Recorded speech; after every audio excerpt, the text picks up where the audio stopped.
Thanks, sir. Senator Reverend Dr. Brother Warnock.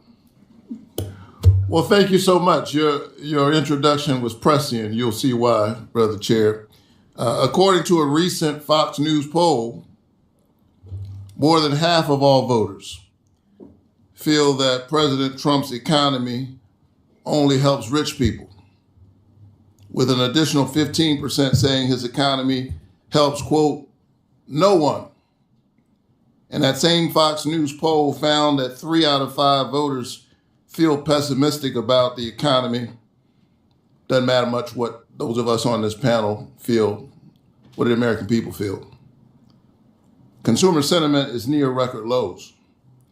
Ordinary Americans know Donald Trump's economy isn't working for them. Dr. Morgan, you're an expert on the economy. I don't know your faith tradition or if you share a particular faith tradition at all, but I'm a Matthew 25 Christian, meaning I like to center my work on the least among us, the poor, the most marginalized. Isaiah, whom I've been reading a lot lately, says, who are you to crush my people, to grind the face of the poor? So I want to dig into that verse from Matthew 25 to assess the Trump economy. It says, for I was hungry and you gave me something to eat. I was thirsty and you gave me something to drink. Dr. Morgan, how have the president's policies been for hungry Americans? Senator Warnock, the president's policies have pushed more and more Americans into hunger. We've seen actually 4 million people lose their SNAP benefits under this administration. It's about 700,000 of them were children. And the Century Foundation's own polling shows that 1 in 3 Americans have skipped meals in order to deal with their cost of living crisis. So you said 4 million Americans. Mm-hmm. And you said 700,000 of the Americans kicked off of SNAP are children? That's right. Because I met with the speaker and others, and they saying that these are able-bodied men who are kicked off of SNAP. But you're saying these cuts are leaving children food insecure. Right. That's Let's try another one. The text goes on to say, for I needed clothes and you clothed me. Dr. Morgan, how have the president's policies been for poor, unemployed, or unhoused Americans?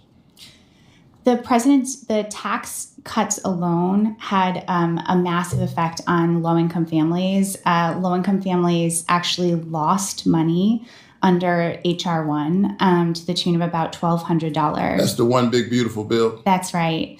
But the Trump administration has also taken other actions that directly target poor and unhoused families. The Trump administration has attempted to impose time limits and work requirements on rental assistance.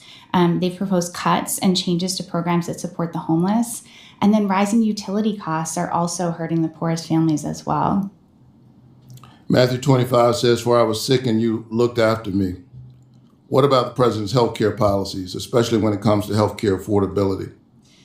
This is really an acute problem for families right now. We've seen cuts to Medicaid that have taken insurance away from families. We've seen the failure to extend the ACA premium tax credits that has jacked up the cost of health insurance premiums for many American families.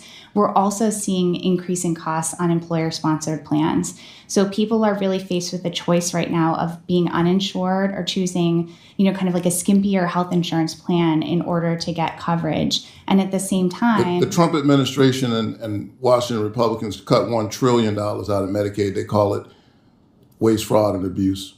Is it fair to say they cut more than waste, fraud, and abuse? That is correct. They cut care for American families. For I was a stranger, the text says, and you invited me in. How has the Trump economy been for law-abiding immigrants and dreamers living in the shadows? We've seen a kind of xenophobic attack on our immigrant neighbors. We're seeing families who are afraid because of the actions of ICE to go to work and to send their families to school. It's incredibly crushing both for those families and for their communities and those of us who live among people. And then we've also seen these attacks to try to take away benefits and programs from law-abiding immigrants. So it's hugely concerning. Yeah. So who's served by this economy? That's a long range of people who seem to be suffering. Who's served by the economy, the Trump economy? I mean, it serves the rich, right? It serves Donald Trump himself. It serves his billionaire colleagues, and it serves, the banks who are represented here at this hearing, who have gotten the Trump administration to roll back protections for working families in order to maintain their profits. All right, I'm a few seconds over, and so I'm going to bring this to closure, Brother Chair. But Donald Trump has been president for 18 months. And while he and his advisors love to blame Joe Biden for rising costs, Americans elected him to lower costs. He's been at it for 18 months. He's raised costs for everybody, shredded the safety net meant to catch people during tough times. This Trump economy isn't just bad. For me, it's a moral abomination. This is bigger than politics. It's about humanity. Thank you so much for your testimony.